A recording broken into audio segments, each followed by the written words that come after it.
By the way, I am Nick Eisenbarth. I'd never gotten an introduction, so yeah, I'm me. Okay. Which camera is a camera? Do I look at camera ever? You just look at your.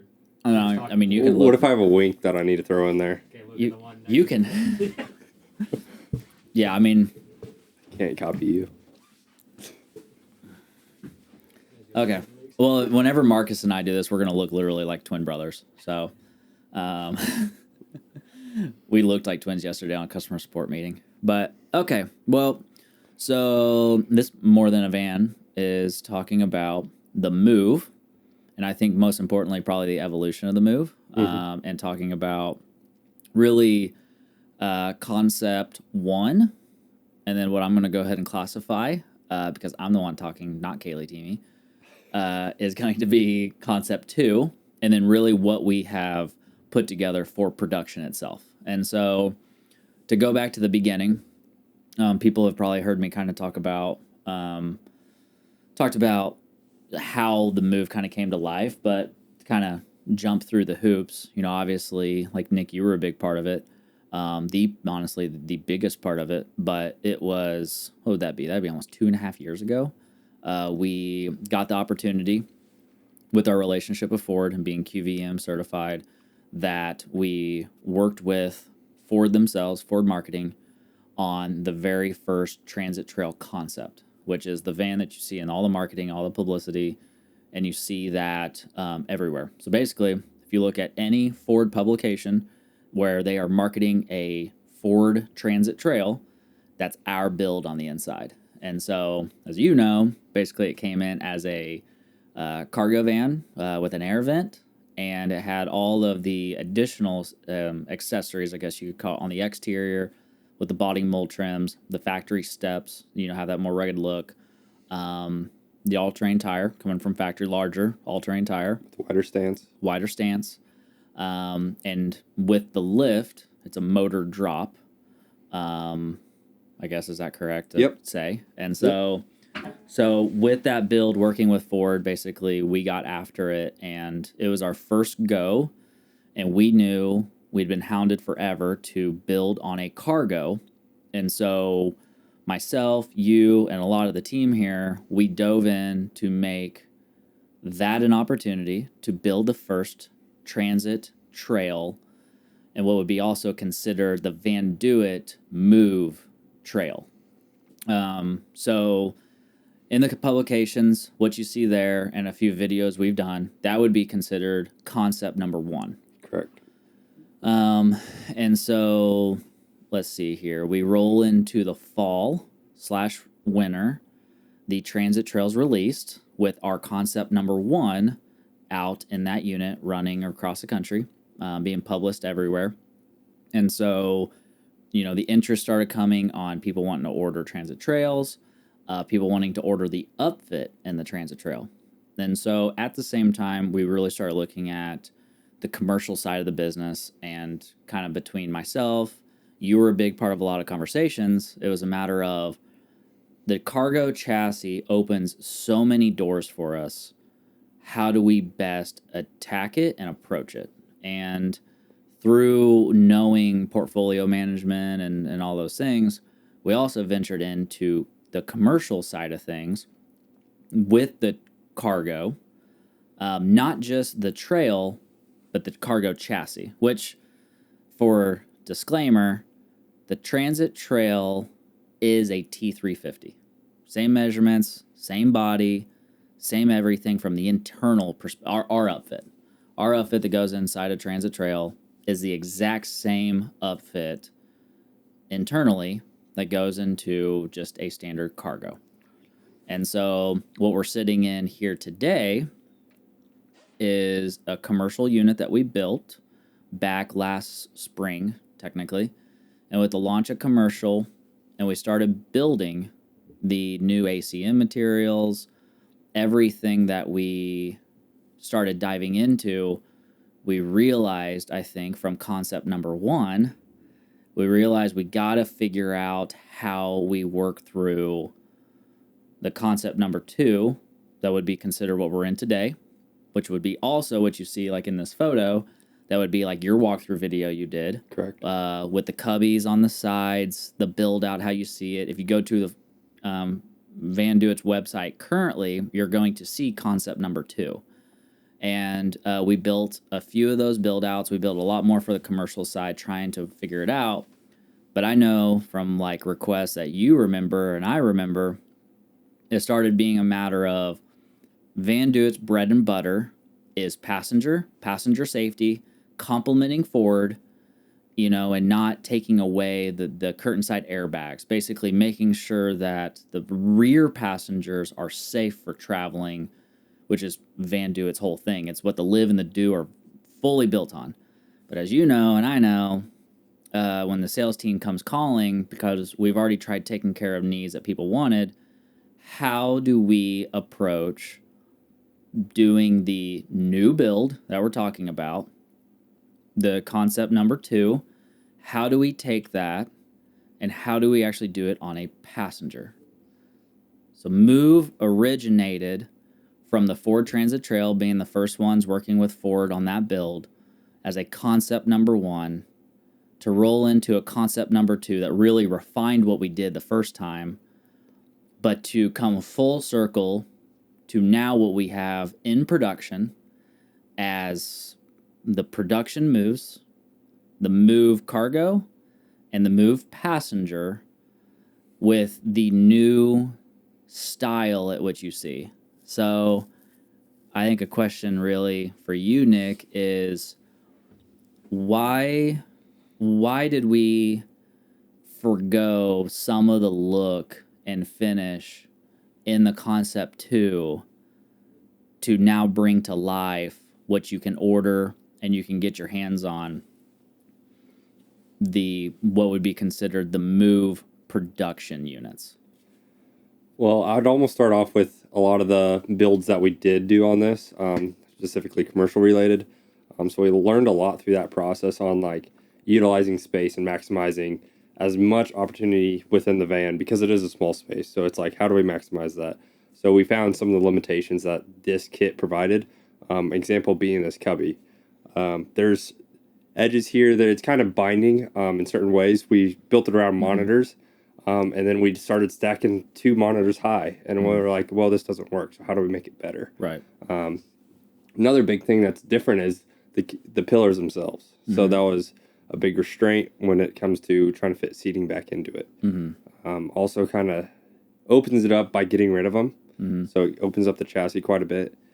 And we wanted to bring the passenger chassis on, and so making room for those airbags was a big thing. So this existing kit did not allow for airbags. So we had to design specifically for that in mind, between cargo and passenger chassis. So for like quality purposes, also like we forgot. So basically underneath the airbags in both the MOOV cargo and MOOV passenger, the builds are identical. Pretty much, yep. And so, and then the ceiling's identical. It's your cubby space and how we accommodate airbags is really the only difference between the two, minus how the floor works because of seat rails. Yep. Seat rails, and then you do have HVAC in there. Right. Yeah. So like you get the factory HVAC. So passenger route, you get the factory AC that's back here in the driver back corner. That comes ductwork up, and we shoot through a couple vents in the roof. And then the heat comes from the front that we're distributing across the front of the vehicle. But yeah, back on like the cubby, yeah, like it, a lot of the team, the fit and finish and the feeling of this unit is so luxurious because you get the accent lighting behind the cubby, but it's just like the screen here. We have a cubby that you actually really can't utilize the space of because the monitor doesn't go back in it. And so sleeping sideways, so the drawbridge bed, being able to do that, it's really a matter of, you can just blow, it's okay. It's all good. More so running down my mustache. That's a little disgusting. It's a little protein. Just a little protein there in the stash. You look like Andy Reid with just icicles, except yours is snot, and his was actually... I guess technically his was probably still a little bit of combination of both. But like us pushing the walls out to maximize the space was, like you said, like stacking screens and trying to be, most importantly, what we care most about is versatile. So like quality, it was the only reason we would keep Cubbies or the current build of what I'm considering Concept 2, which is what we're in, what we have as marketing on the first MOOV. Keeping that look would only be beneficial on its own. But the fact that we got rid of that look is probably kind of the best way to put it. And we made both builds, the MOOV Cargo and the MOOV Passenger, just so similar. It allows for better quality and actually allows us to run faster on more features. Yep. And so a big driving point to that was accessories. Whether you're mounting beds, pods, whatever you're putting in there, if they can be the same between both models, right, that's best for everyone. Yeah. So. And so, and it's important that, it's noted that, the bread and butter and what's gotten us to this point are absolutely the live and the do. And they both have homes. The do particularly, the goal is of 12 passenger seating. It has features that the MOOV cannot accommodate. Correct. And, for the live, there's features there as well. But for the MOOV, for people who are trying to determine what they want, the live and the do, they are, if you want foolproof vehicles that have been on the road, we've tested, we have the R&D in them to know exactly if there are weak points, we know them, because we've got hundreds of thousands of miles on these things. It'd actually be interesting to know in probably total VanDOit builds, I'm wondering if... How much mileage we got? I'm wondering if we've cracked 1 million miles.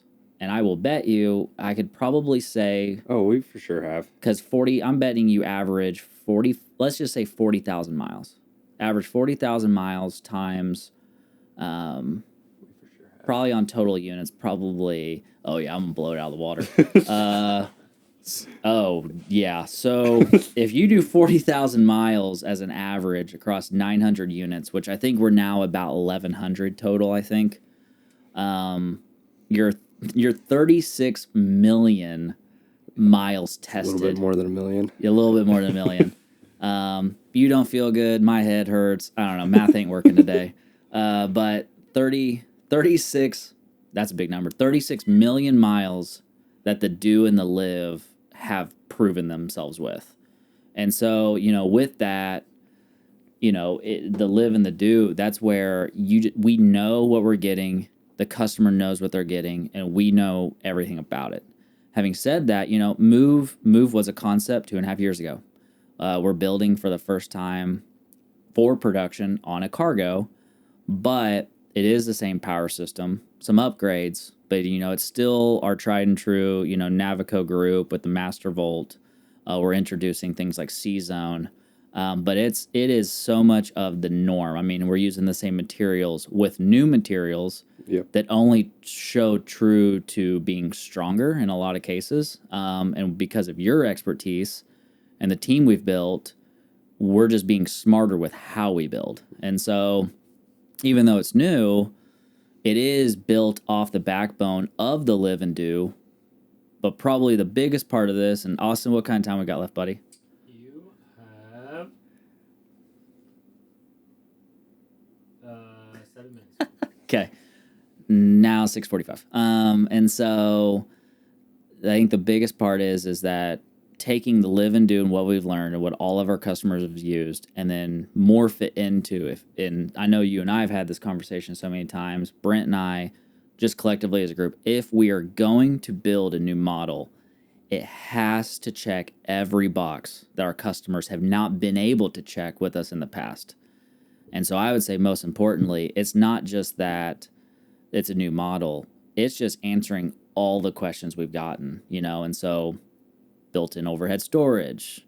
We've been asked for doors so often, and now we have a door option. But I think probably the most important one that almost everyone has hounded us about is shower. So you really drove the underbed shower option. And so talk a little bit about the actual functionality of that and the entry shower as well.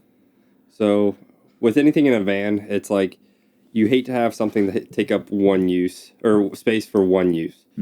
So that was our big thing with this rear Because you shower. lived in a van in the back parking lot for It was like year? just right under a year. Then you lived in a concept trailer. Yep. Basically, you've just been a little bit. You've but been yeah. from concept to concept to concept. Yep. With your air conditioner never working in the one because you wouldn't fix it Yep, in the middle yep. of summer. Okay, all right. Shower is something I never did have in a van. So that's why we kind of brought it through on this model. But one thing that we really wanted to focus on was making it have multiple purposes. So you have a shower pan. It's like, all right, what are some other uses for it that provide value to our customers? And if we were going to do a shower pan in the back, what do other people put in the back? I put dirt bikes, I put mountain bikes, I put all types of gear back there, and it's never clean. And keeping a van clean is one of the hardest things to do, especially when you're full time in and out of it. So if you have something that it is almost collecting that dirt, and then you are able to rinse stuff off, it kind of self cleans itself. You're not as worried about, hey, I have something that's leaking fluid, or I have wet gear, I have a life jacket or something. I can go ahead and toss it in there, and it's also gonna act as a gear storage that also drains. Right. So yeah, it's a shower basin floor, but it also lets you have all your functionality of your van still. And so that was kind of the thing we really wanted to drive home with it. And so as you request a shower, it's like, all right, you're still getting this other thing. If you're going on a long trip, you have a shower. If you're just going with some buddies to go rock climbing, you have all your gear, you can fasten it down, but you're not going to use it in that case. But then if you go mountain biking and you get caught out in a rainstorm and everything's wet, you don't have to worry. Yeah. Because like the slots in the top of it are like the same as the eyelets. Yep. To where like you can drop an eyelet wherever you want, put a bumper bar wherever you want. Bike fork mounts. Fork mounts, it's beautiful for bikes because you can offset them. So you can really tuck in a lot of bikes back there. Yeah. Start turning handlebars. Yep.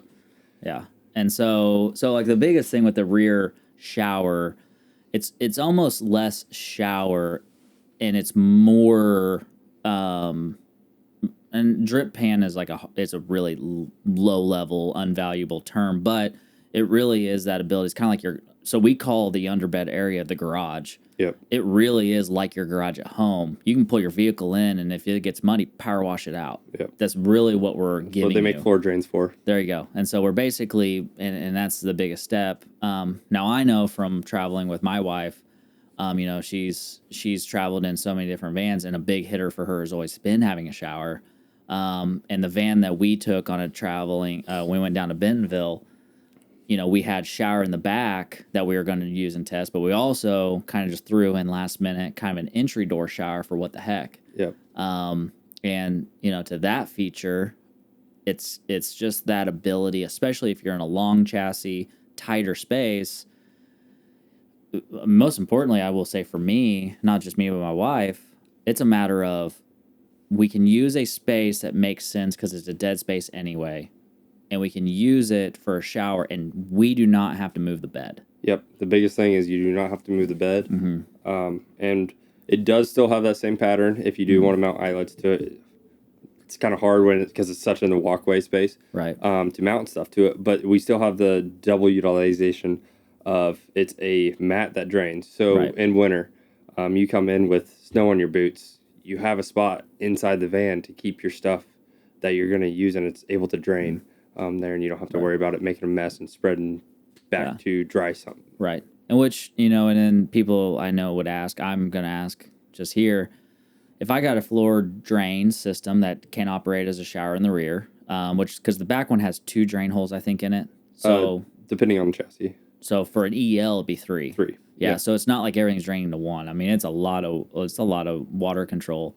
But then we have the drain in the front as well. So if I decked my whole floor out with floor pans, which I would just because I get the functionality of the grid to hook stuff in. I get the functionality, and then I'm talking rear and front, but more importantly rear. But I just think snow skis. I think about being able to mindlessly throw stuff in, and I just don't have to worry. And that's perfect example. My wife and I, when we were camping, we forgot we left our chairs outside around the fire and it started raining. Well, our camping chairs just got drenched. And so I was able to just throw them back on the panel, on the back area, and they just drained out, And so instead of having to be concerned about where's the water running, where's it going, mold and everything else, I know where it's going. So it's controlling it. It's water management. But when it comes to insulation, you got to throw an asterisk on this statement, but it's not just a metal pan. It's not just a plastic piece that's underneath there. It's actually formed out of a solid panel that in most cases is thinner than our floor, obviously, because we have to taper it down. But it is a solid panel that is made out of a material that is used in insulation. So if people ask, you say, well, with cutting that much floor up, you're losing a lot of insulation. You are losing. No doubt about it, 100%. You are losing. But that's where custom rugs come back into play. That's where we're kind of working on some of the material goods, kind of like you mentioned, like a grip rug. But also, there's kind of a part of it too where it's almost an air barrier also, because I know if you're running heat, I know from experience, and this is just from being in the van that has the door entry a few times in the cold, if I step on the floor itself and step on the grid, I'm not saying the floor grid is actually better insulated. What I am saying is from the feeling of my feet, you're stepping on a panel that actually has air traveling under it. Versus if you step straight on the floor, that's just radiation from underneath. So the floor itself, absolutely probably more insulation. What feels better? Probably the grid. And so, but chopping up a floor like that much, versatility once again. Yep. And so, and something you incorporated into it is the ease of clean, you know. And that was another point. We did Rev 1 of that, and we made it a fixed floor. And very soon after that, we were like, well, how do I clean this? And so that's where, like the EL floor, it's going to be in 3 sections that you can take out and easily remove. So if you do drop, say your wife drops her wedding ring down in a drain, you're able to easily pop that up. Why do you gotta go for the most expensive thing, man? Well, I was thinking just something small. What about like Austin's like phone or something? Well, I wouldn't. Well, the phone wouldn't fit. That's why. So yeah, there is that ability to kind of easily remove something and then get access to clean. So yeah, basically, it also gives confidence to where, like you mentioned, like motos, or just say mountain bikes. You get muddy, mud drops down in there. I know a lot of people have already commented, like, with just personally to me, they're like, well, hey, like if I throw mud in there, what happens? Still wash it down in there, because you have clean access to actually still clean it out. It's kind of like go to a car wash. There's a pit there, and I'm not saying it's a pit, but I am saying for mold and smell, like you throw something in real nasty and dirty, and you get stagnant water or something, and you kind of forget, you can bleach, like you can actually clean. And just to your example, back when I got stuck a few weeks ago, I had traction boards with me, but I didn't have anywhere to store the traction boards outside. So I come in, they're covered in mud because I just tried recovering myself, and it's a sticky mud that doesn't peel off easy, and I don't have access to, I didn't have any water with me on that trip. And so I had these big old muddy things, and I just tossed them in the back here, and they left a muddy mess. And then once I got home, I just hosed it out, and everything kind of went down the drain. And so it's like literally, literally. And so that's a use case where it's like I didn't anticipate needing that on that trip, and then I found myself in a sticky situation and muddy situation.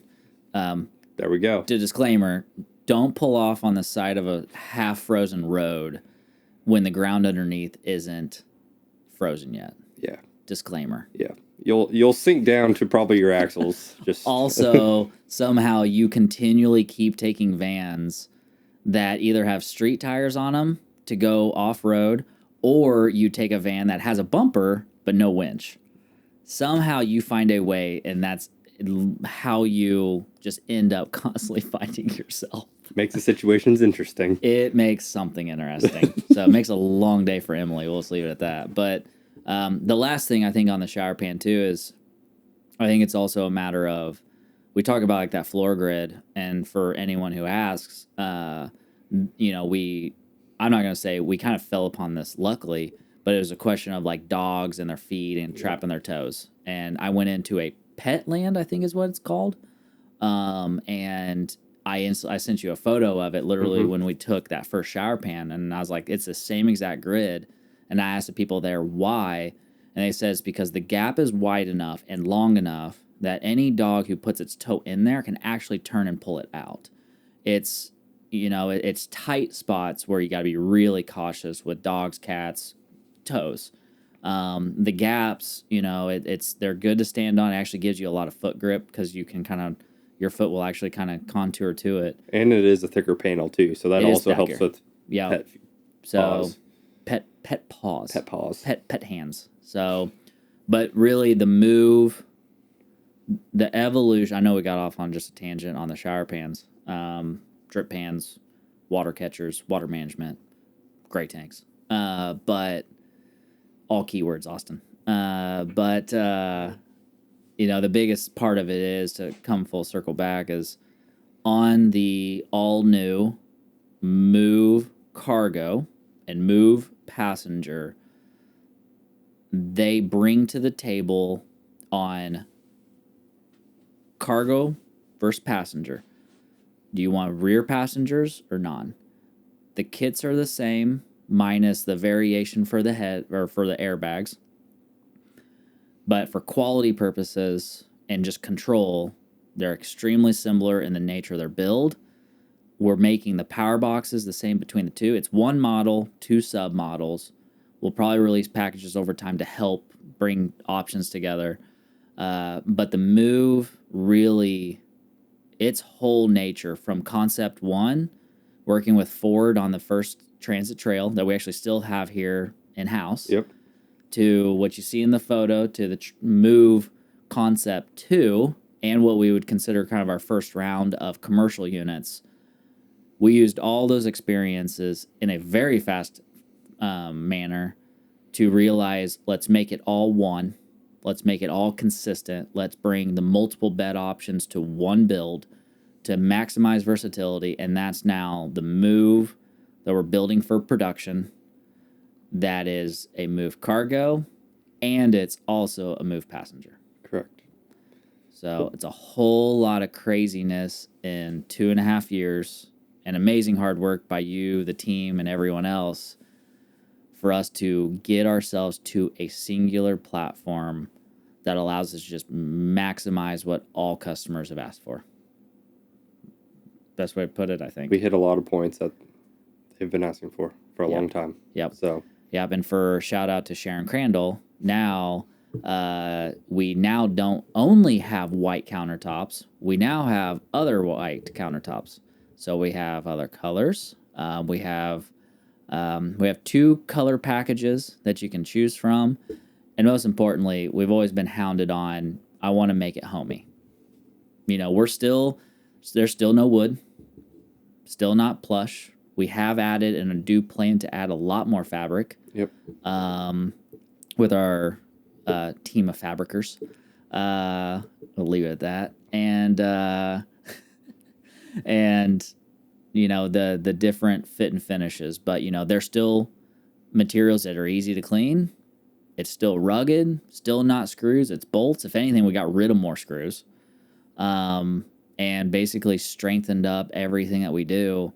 But to actually give more back to the customer. Yep. So it's gonna make it fun and exciting. Making the best out of all the spaces, and so look forward to seeing a lot more accessories come out for these moves moving forward. Yep.